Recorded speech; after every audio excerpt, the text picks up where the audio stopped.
Before we came over the hill here, and I said, in 5 seconds you will see all of the Gaza Strip.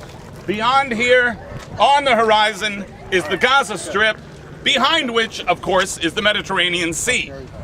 Just so just to get your bearings, if you look in that direction, you'll see a bunch of apartment buildings.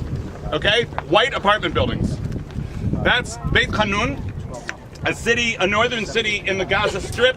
It's one of the only cities in the Arab sector in which there are apartment buildings. In general, that is not something that they have, not in Israeli Arab culture, not for the most part in the West Bank, but in Gaza, because it's actually quite dense, apartment buildings became a reality. North of Khan Yunis, Beit Hanun, excuse me, you see an empty area, okay?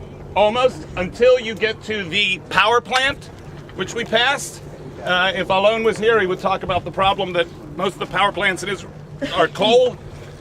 Some are natural gas. They should be more natural gas because we have natural gas reserves, but I don't want to get into that.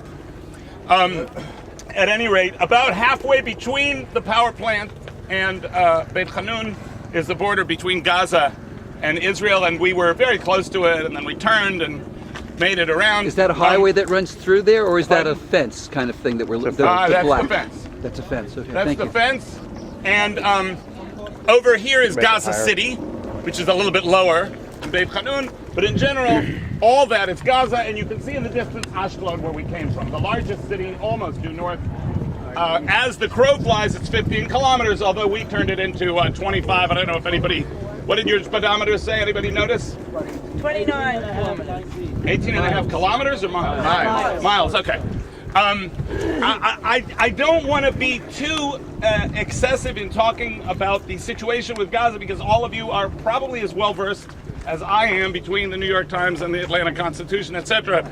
But Gaza, I like to compare the situation between 1967 and today, between the Gaza Strip and the Golan Heights, is that while even the most sort of left-wing progressive Israelis would have a hard time giving up the Golan Heights, the Gaza Strip was an area that even your most hardline Likudnikim were pretty much aware, and what turned out to be the most notorious hardline Likudnik is the one who ultimately said, "We're getting out of Gaza." The only problem is